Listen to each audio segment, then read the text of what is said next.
ಅಂತ. ಬ್ರಹ್ಮಸೂತ್ರ ನ್ಯಾಯ ಪ್ರಸ್ಥಾನ, ಭಗವದ್ಗೀತೆ ಸ್ಮೃತಿ ಪ್ರಸ್ಥಾನ, ಉಪನಿಷತ್ತು ಶ್ರುತಿ ಪ್ರಸ್ಥಾನ ಅಂತೇಳಿ ಹೇಳಲ್ಪಡ್ತಾವೆ.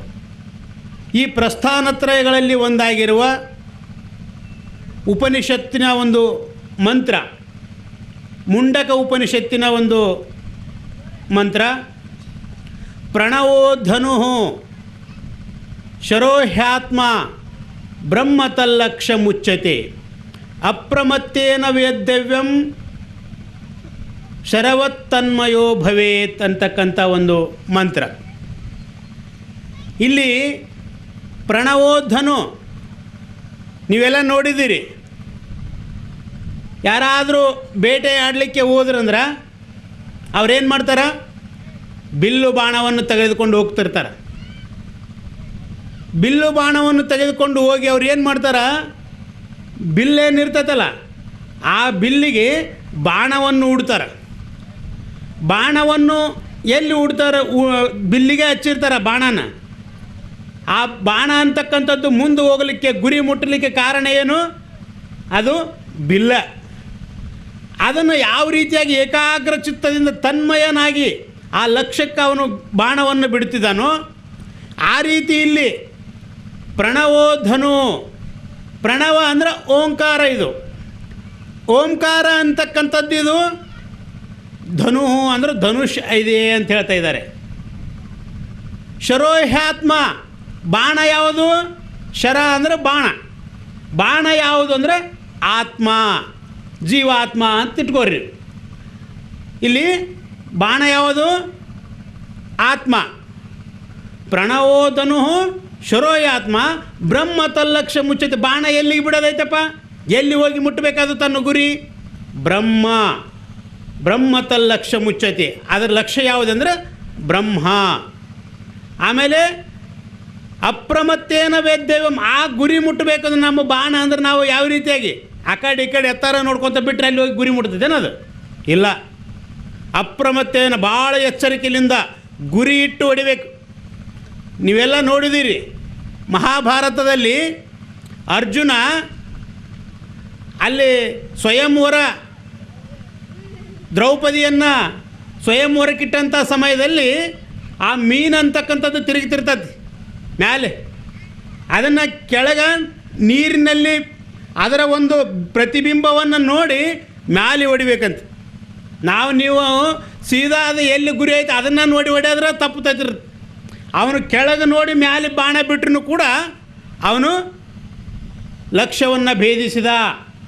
ಅದರಂತೆ ಇಲ್ಲಿ ಅಪ್ರಮತ್ತೇನ ವೇದ್ದವ್ಯಂ, ಅಲ್ಲಿ ನಾವು ಭಾಳ ಎಚ್ಚರಿಕೆಯಿಂದ ಬಾಣವನ್ನು ಬಿಡಬೇಕು. ಶರವತ್ತನ್ಮಯೋ ಭವೇತ್, ಆ ಬಾಣದಲ್ಲಿ ನಾವು ಮಗ್ನರಾಗಿರಬೇಕು, ಬಾಣದಂತೆ ನಾವು ಆಗಿರಬೇಕು ಅಂತ. ಆ ಬಾಣವೇ ನಾವೇ ಬಾಣನ್ನು ಅಂತ ಅಷ್ಟು ಲಕ್ಷ್ಯದಲ್ಲಿ ಗುರಿ ಇಟ್ಟು ನಾವು ಬಾಣವನ್ನು ಬಿಡಬೇಕಾಗ್ತದಲ್ಲ, ಆ ರೀತಿಯಾಗಿ ಅಂತ ಹೇಳ್ತಾ ಇದ್ದಾರೆ.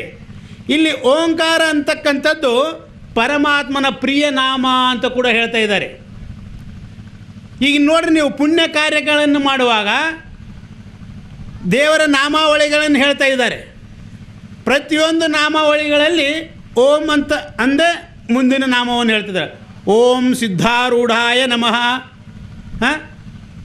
ಓಂ ಇಂದ್ರಾಯ ಸ್ವಾಹ. ಯಜ್ಞಯಾಗಾದಿಗಳನ್ನು ಮಾಡುವಾಗ ಕೂಡ ಓಂ ಉಚ್ಚಾರಣೆ ಮಾಡಿಯೇ ಅಲ್ಲಿ ಆಹುತಿಯನ್ನು ಕೊಡ್ತಾ ಇದ್ದಾರೆ.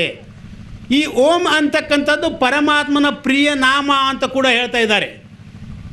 ಈಗ ಹೆಂಗೆ ಒಬ್ಬ ಮನುಷ್ಯನ ಕರಿಬೇಕಾದ್ರೆ ಅವನು ಹೆಸರುಗೊಂಡು ಕರೆದ್ರೆ ಆ ವ್ಯಕ್ತಿ ಬರ್ತಾನಿಲ್ಲೋ, ಅದರಂತೆ ಪರಮಾತ್ಮನನ್ನು ನಾವು ಪ್ರತ್ಯಕ್ಷ ಮಾಡಿಕೊಳ್ಬೇಕಾದ್ರೂ ಕೂಡ ಓಂ ಅಂತಕ್ಕಂಥದ್ದು ಆ ಭಗವಂತನ ಪ್ರಿಯ ನಾಮ ಅಂತೇಳಿ ಹೇಳ್ತಾ ಇದ್ದಾರೆ. ಆ ನಾಮಕ್ಕೂ ಮತ್ತು ನಾಮಿಗೂ ಅಭೇದ ಇರ್ತದೆ. ಆ ಪರಮಾತ್ಮನ ವಾಚಕ ಇದೆ ಓಂ ಅಂತಕ್ಕಂಥದ್ದು. ಪರಮಾತ್ಮ ವಾಚ್ಯ ಇದ್ದಾನೆ. ಆ ಶಬ್ದಕ್ಕೆ, ಓಂ ಅಂತಕ್ಕಂಥ ಶಬ್ದಕ್ಕೆ ಪರಮಾತ್ಮ ವಾಚ್ಯ ಇದ್ದಾನೆ. ಯಾವ ರೀತಿಯಾಗಿ ಅಂದ್ರೆ, ವಾಚ್ ಅಂತ ಯಾವುದಕ್ಕೆ ಅನ್ಬೇಕು ಅಂತ ಕೇಳಿದ್ರೆ, ಜಿಸ್ ಪದ ಮೇ ಜಿಸ್ ಅರ್ಥ ಕಾ ಶಕ್ತಿ ಹೋವೆ, ತಿಸ್ ಪದ ಕಾ ಸೋ ಅರ್ಥ ವಾಚ್ ಕೈಯೇ ಅಂತ ಹೇಳಿದ್ರೆ, ಜಿಸ್ ಪದ ಕಾ ಜಿಸ್ ಅರ್ಥ ಮೇ ಶಕ್ತಿ ಹೋವೆ, ತಿಸ್ ಪದ ಕಾ ಸೋ ಅರ್ಥ ವಾಚ್ ಕೈಯೇ ಅಂತ ಹೇಳ್ತಾರೆ. ಈಗ ಉದಾಹರಣೆಗೆ ಪೆನ್ನು ಅಂತ ಹೇಳಿದೆ ನಾನು. ಈಗ ಯಾರಾದರೂ ಪೆನ್ ತಂದು ಕೊಡ್ರಿ ಅಂದ್ಕೂಡಲೇ ನೀವೇನು ಮಾಡ್ತೀರಿ? ಕಿಶೆಗನ್ನ ಕೈ ಹೋಗ್ತಾವೆ, ಹೌದಿಲ್ಲ? ಯಾರ ಕಿಶೆದಾಗ ಪೆನ್ ಐತಿ ಅಲ್ಲೇ ಕಿಶೆಗೆ ಕೈ ಹೋಗ್ತಾವಿಲ್ಲ. ಅಲ್ಲಿ ಮತ್ತು ಕಿಶೆದಾಗ ರೊಕ್ಕ ಅವು ಬೇರೆ ಬೇರೆ ಅದಾವೆ, ಅವನು ತಂದು ಕೊಡೋಂಗಿಲ್ಲ ನೀವು, ಅದು ದುಡ್ಡೇ ತಂದು ಕೊಡ್ತೀರ, ಹೌದಿಲ್ಲ? ಅದರಂತ ಈಗ ಮೈಕ್ ಅಂದ್ಕೊಡ್ಲೇನೆ ಈ ಪ್ರತಿಧ್ವನಿ ಮಾಡ್ತಕ್ಕಂಥ ಇದು ಮೈಕ್ ಏನೈತಲ್ಲ ಇದನ್ನು ತೊಗೊಂಬರ್ತಾರ. ಯಾಕಂದ್ರೆ ಮೈಕ್ ಅಂತಕ್ಕಂಥ ಶಬ್ದ ಪೆನ್ ಅಂತಕ್ಕಂಥ ಶಬ್ದದ್ದು ಈ ವಸ್ತುವಿನಲ್ಲಿ ಮೈಕ್ ಅಂತಕ್ಕಂಥ ಶಬ್ದ ಈ ಮೈಕಿನಲ್ಲೇ ಶಕ್ತಿ ಐತಿ ಇದೆ ಅಂತೇಳಿ ತೋರಿಸ್ಕೊಡ್ತದೆ. ಪೆನ್ ಅಂತಕ್ಕಂಥ ಶಬ್ದವು ಕೂಡ ಆ ಪೆನ್ನನ್ ಅಂತಕ್ಕಂಥ ಅರ್ಥ ಇದು ವಸ್ತುವಿಗೆ ಇದಕ್ಕೆ ಅರ್ಥ ಅಂತಾರೆ.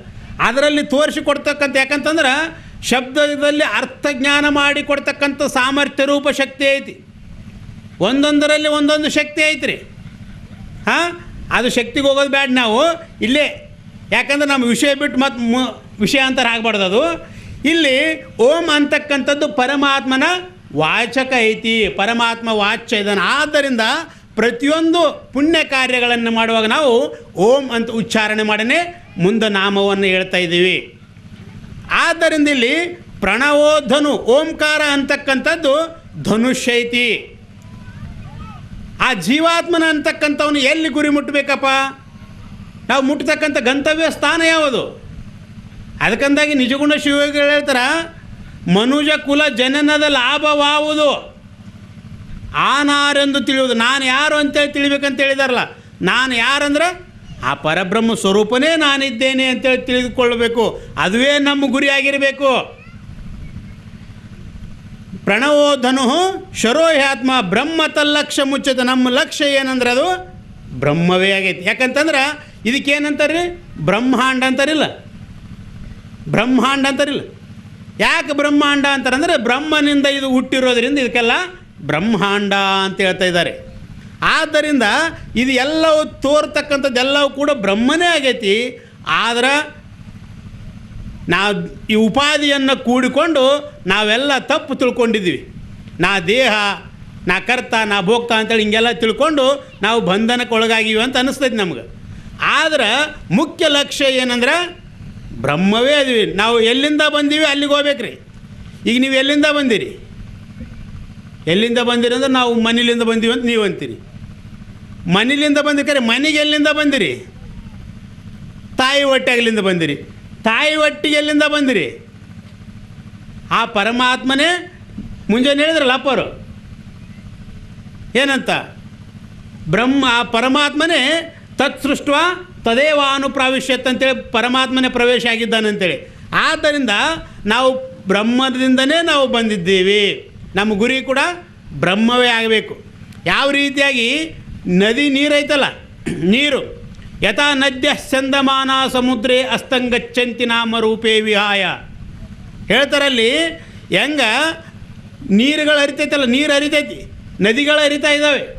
ಆ ನೀರು ಎಲ್ಲಿವರೆಗೆ ತನ್ನ ಗುರಿಯನ್ನು ಮುಟ್ಟೋದಿಲ್ಲೋ ಅಲ್ಲಿ ತನಕ ಅದು ಓಟ ಇರ್ತೈತಿ. ಯಾವ ರೀತಿಯಾಗಿ ಮಳೆಯಿಂದ ಬಂದಂಥ ನೀರು ಮೊದಲು ಕಾಲುವೆಯಾಗಿ ಹರಿತೈತಿ, ಹಳ್ಳ ಆಗ್ತೈತಿ, ಹೊಳೆ ಆಗ್ತೈತಿ, ಮುಂದೆ ಎಲ್ಲಿ ಹೋಗ್ತೈತಿ? ಅದು ಸಮುದ್ರವನ್ನೇ ಸೇರ್ತೈತಿ. ಸಮುದ್ರವನ್ನು ತನ್ನ ಗುರಿಯನ್ನು ಮುಟ್ಟುವವರೆಗೆ ಅದಕ್ಕೆ ಶಾಂತಿ ಸಮಾಧಾನ ಅಂತಕ್ಕಂಥದ್ದು ಇರೋದಿಲ್ಲ. ಅದರಂಥ ಜೀವನ ಕೂಡ ಬ್ರಹ್ಮವನ್ನು ಅಗಲಿದ ನಂತರ ಆ ಬ್ರಹ್ಮವನ್ನು ಲಕ್ಷ್ಯವನ್ನು ಮುಟ್ಟುವವರೆಗೆ ಅದಕ್ಕೆ ಶಾಂತಿ ಸಮಾಧಾನ ಅಂತಕ್ಕಂಥದ್ದು ಆಗೋದಿಲ್ಲ. ಆದ್ದರಿಂದ ಇಲ್ಲಿ ಪ್ರಣವೋಧನು ಶರೋಹ್ಯಾತ್ಮ ಬ್ರಹ್ಮತ ಲಕ್ಷ್ಯ ಮುಚ್ಚತೆ ಅಪ್ರಮತ್ತೇನ ವೇದ್ಯಂ. ಆ ಗುರಿ ಮುಟ್ಟಬೇಕಾದ್ರೆ ನಾವು ಭಾಳ ಎಚ್ಚರಿಕೆಯಿಂದಿರಬೇಕು. ವಿಷಯಾದಿಗಳಲ್ಲಿ ನಾವು ಮನಸ್ಸನ್ನು ಅರಿಬಿಟ್ರೆ ಆಗೋದಿಲ್ಲ. ಇಂದ್ರಿಯಾದಿಗಳನ್ನು ನಾವೆಲ್ಲ ನಮ್ಮ ಹತೋಟಿಯಲ್ಲಿಟ್ಕೊಂಡು ಆ ಪರಬ್ರಹ್ಮ ಸಾಕ್ಷಾತ್ಕಾರವಂತಕ್ಕಂಥ ಗುರಿಯನ್ನು ನಾವು ಮುಟ್ಟತಕ್ಕಂಥದ್ದು ನಮ್ಮ ನಿಮ್ಮೆಲ್ಲರ ಕರ್ತವ್ಯ ಐತಿ. ಇನ್ನೂ ಇದೇ ವಿಷಯವನ್ನು ಕುರಿತು ಪೂಜ್ಯರೆಲ್ಲರೂ ನಮ್ಮ ನಿಮ್ಮೆಲ್ಲರನ್ನು ಕುರಿತು ವಿಸ್ತಾರವಾಗಿ ಹಿತೋಪದೇಶವನ್ನು ಮಾಡುವರಿದ್ದಾರೆ. ನಾವು ನೀವೆಲ್ಲರೂ ಕೇಳಿ ಧನ್ಯರಾಗೋಣ ಅಂತ ಹೇಳ್ತಾ ನನ್ನೆರಡು ವಾಣಿಗೆ ವಿರಾಮ ಮಾಡ್ತೇನೆ. ಓಂ ತತ್ಸತ್.